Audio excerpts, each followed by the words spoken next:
মাতারা শুনে রাখো, তোমরা ধৈর্য ধারণ করো, আমি আল্লাহর প্রতি তোমরা ধৈর্য ধারণ করো, তোমরা নিরাশ হইও না।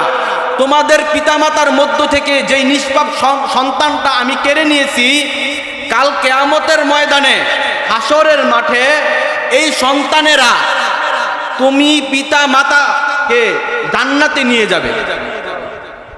সুবহানাল্লাহ বলবেন না? এই নিষ্পাপ সন্তানেরা কি করবে? পিতা মাতাকে কোথায় নিয়ে যাবে? জান্নাতে নিয়ে যাবে। তো দেখেন না, ছোট বাচ্চারা, নিষ্পাপ বাচ্চারা কি করে? কাপড় ধরে টানাটানি করে। কি করে?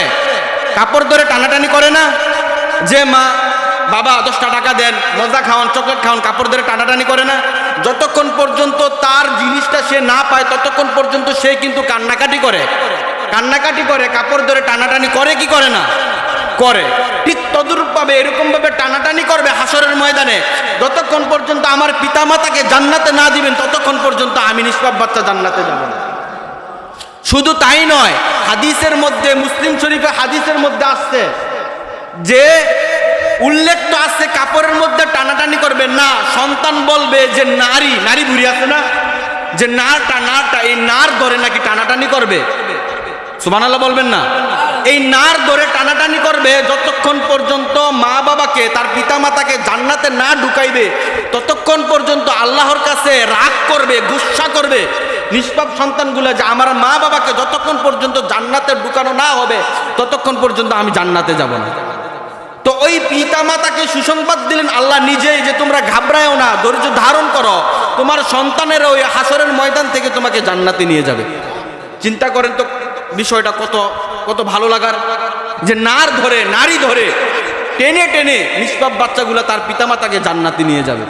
আনিল কারীম ইয়াজদাদু হুব্বুহু তাআলা ইয়াহসুলুল করবা ওয়া الثالث أن في لتلاوة كل حرف من القرآن الكريم 10 حسنة وإن لم نفعم المعز.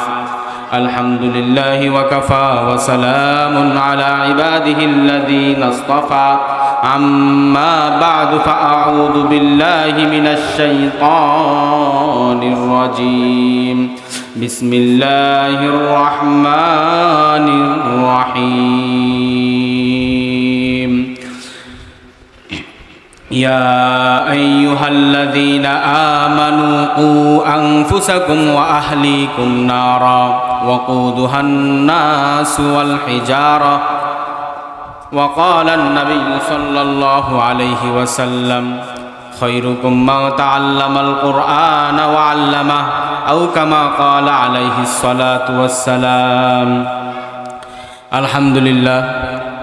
আল্লাহ পাকের দরবারে অসংখ্য হাজারো অগণিত লাখো কোটি শুকরিয়া, যে মহান রাব্বুল আলামিন আমাদেরকে আমাদের ওই জীবনের শুরু লগ্ন থেকে, আল্লাহ রাব্বুল আলামিন বলেন সূরা দাহারের মধ্যে, হাল আতা আলাল ইনসানি হিনুম মিনাদ দাহরি লাম ইয়াকুন শাইআম মাযকুরা।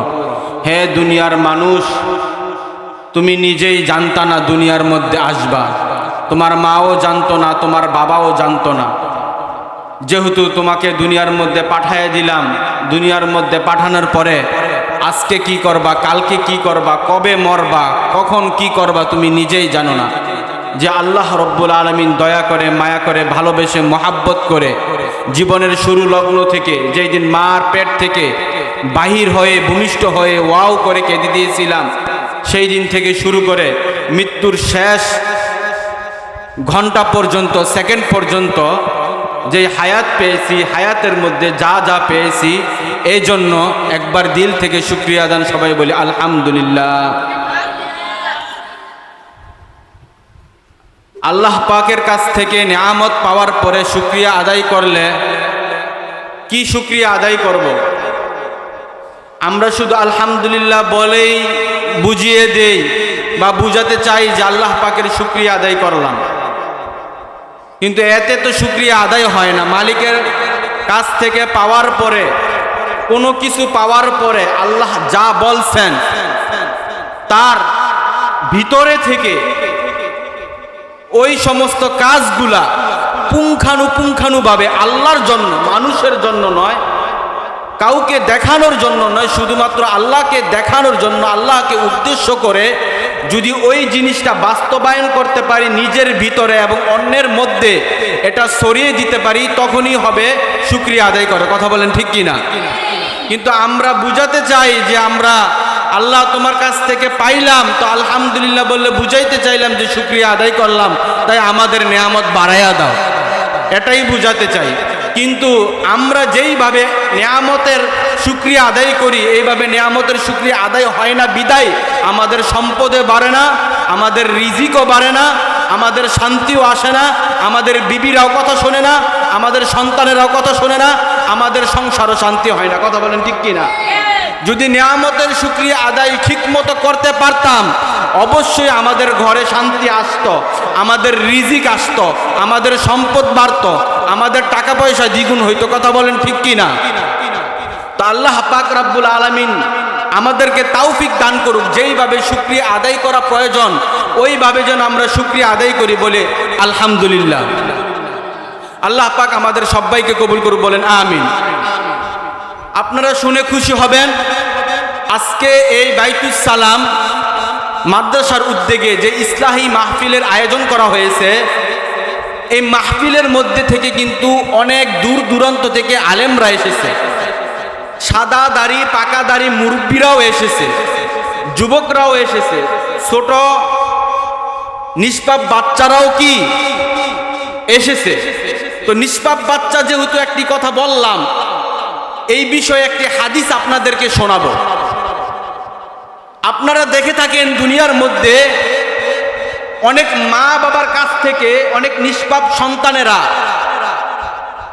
প্রাপ্তবয়স্ক হওয়ার আগেই নিষ্পাপ অবস্থায় মৃত্যুবরণ করে। করে কি করে না? করে। হয়তো রোড অ্যাক্সিডেন্টে মারা যায়, হয়তো আগুনে পড়ে মারা যায়, হয়তো পানিতে পড়ে মরে যায়, বা কোনো প্রকার রোগ বালায় সে মরে যায়। এরকম হয় না? হাদিসের মধ্যে আসছে আল্লাহ পাক নিজেই যেন বলে দিয়েছেন